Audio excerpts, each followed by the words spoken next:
I'm particularly happy to be here in Rabat and to see what's been happening in this week. I'm particularly happy to see so many young ladies in the audience, because one of the big problems we have in England is that we can't get girls to do engineering, so we automatically exclude 50% of our population. So I am really glad to see all the young ladies,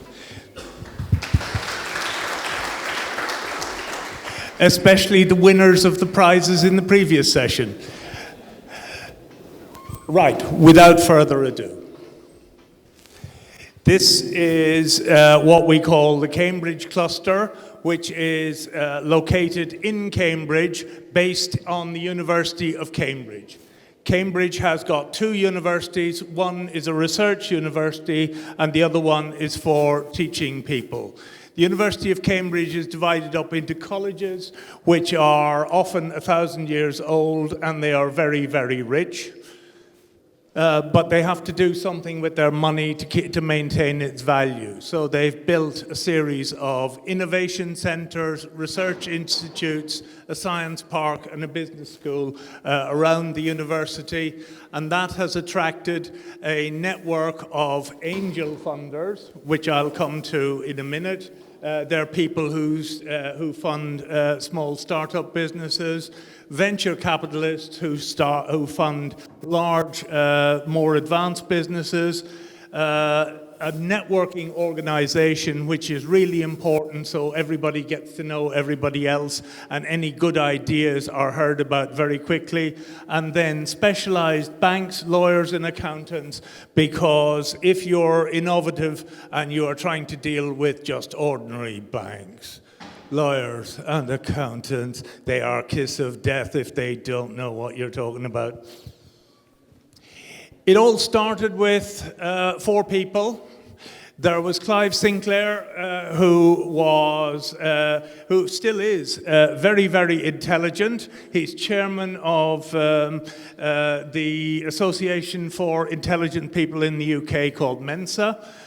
He has enormously bright ideas, but it's crap at marketing. Andy Hopper, who came from Romania, became a professor in the University of Cambridge. Herman Hauser and Chris Curry, who were PhD students at the University of Cambridge during the 1980s. Clive, when he saw the first microprocessors arrive, invented a thing called the ZX Spectrum, which all our children learned really bad programming habits from learning BASIC. But it was a computer which worked for 50 pounds, so that's 300 dirhams. The BBC Micro was a later version. It cost £100, but it could do far more interesting things on the screen. And this was the origin of what IBM later called the token ring, which was the competitor to Ethernet. Herman and Chris got a contract from the BBC to produce educational computers, so they decided they needed to set up a production line to produce the thousands of computers they needed. So Herman put on his suit and went down to the local bank. Do you remember I said ordinary banks are kiss of death for innovation? He walked in the door and said, "Look, I'd like to borrow £1 million," and the bank manager fell off his chair. When he picked himself up, they went away and the government thought about how to fund these entrepreneurial activities, and this is what was the beginning of the Cambridge cluster. Now, do you remember I said the university is divided into colleges? Well, one of the colleges is called St. John's College, and they had a piece of land and they built an innovation centre on it. It was just a shed with 2 stories, and it was divided up into little rooms, and they hired a bank manager called Walter Herriot, who is a very, very shrewd person, and he set it up and set up a scheme so that if you had a good idea, you could find premises, move into the premises, get funding, get known, without needing a lot of money up front. This is what the Innovation Centre's mission statement looks like, but basically it's there to identify people with a good idea and then to surround them with all the support they need to make it a success. All these slides will be online later, and you'll find that the links that I've embedded are they're live. One of the things that Vulture did was he produced a guide for graduates in how to write a business plan, which is the business plan competition there.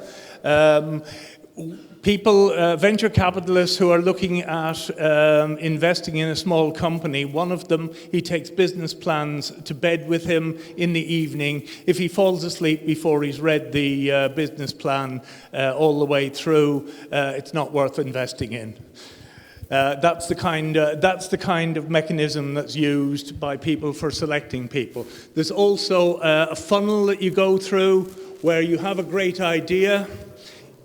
You build a prototype of the idea, and there's a little bit of funding available for that. If they think you've got a good idea, they'll give you some money to make a prototype.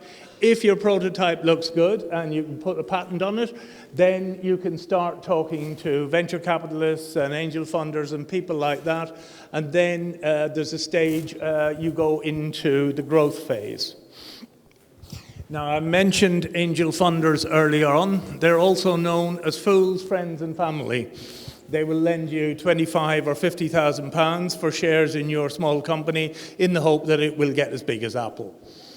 The government have a thing called, the UK government have a thing called Smart Awards. I had one. It gives you 50,000 pounds in a nice piece of plastic, and that will fund you to build a prototype.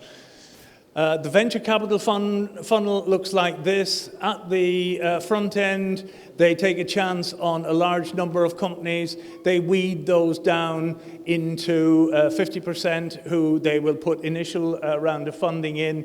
And as they go through the funnel, the venture capital company takes more and more of the funding. But you still get out with a substantial amount of money. I mentioned a science park. This is all owned. Do you remember I said the colleges are very rich? They own this piece of land and they built a research park which has got worldwide companies come in. And they have a business school which teaches entrepreneurial business planning and activity.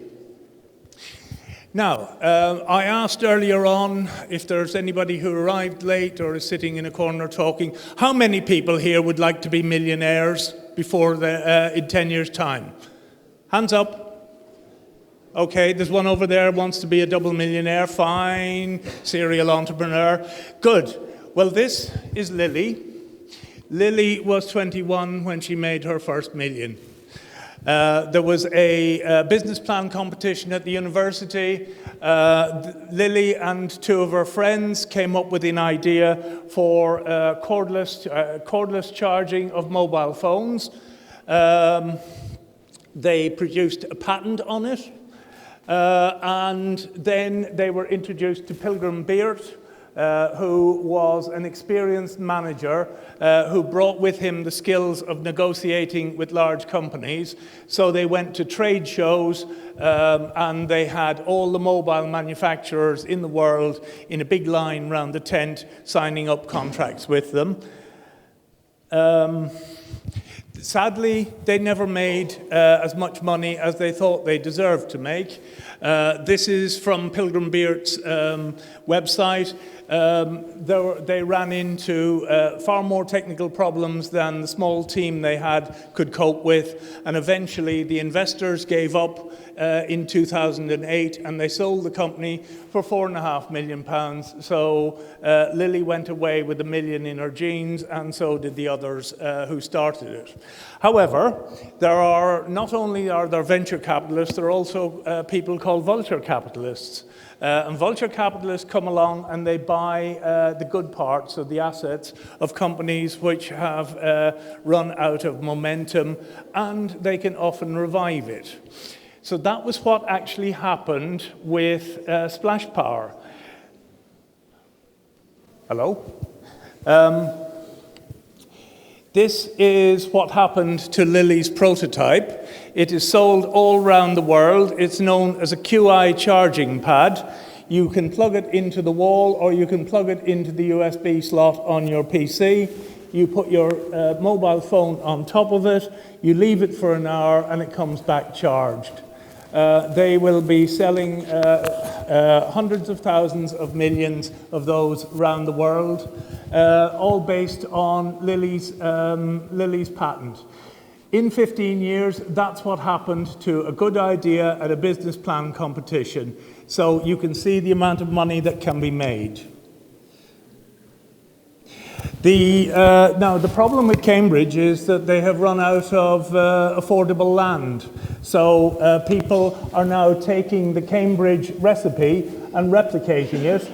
This is a friend of mine who's building a new university, which is an extension of Cambridge, but half an hour away on the train. We're building a new train line from Cambridge to his place. And this is Newcastle, which has got a cloud computing centre, which is based on the Cambridge model. And then there is Ireland, who turned a very poor company from being poor and broke into the highest growth economy in the world. It was based on a series of lectures on the radio which said, we don't need to be a subsidiary of England, let's look at Europe. And when I saw Morocco in February, I said, but this is Ireland. 20 years on, you've got the same advantages, you've got the same possibilities as Ireland had 20 years ago. Why not make some money out of it, fellas? So this is what happened as a result of that rethink. These are the two guys who drove it. This is the Minister for Finance. This is the Minister, this is the head of the Industrial Development Authority. This is their book that they wrote. And just in case you don't believe it exists, here it is as well. And you can replicate their recipe, if you want, here in Morocco, because there is a new wave of technology coming. And I will be talking tomorrow about how to exploit this new wave of technology, because instead of starting from way back in the race, because the rules have changed in 2013, it's a restart from zero where everybody starts off with the same advantages in the race, and Morocco has got so many advantages over anybody else. Now, are there any new people who think they might be millionaires in 10 years' time as a result of what I've said? No? No? One? Oh well, I'll shut up and sit down. One of the ways you find other people who are interested in doing the same kinds of things you do is meetups. There are 2 already in Morocco, but there are a couple of other ones I would like to establish if somebody invites me. Now that's all I have to say.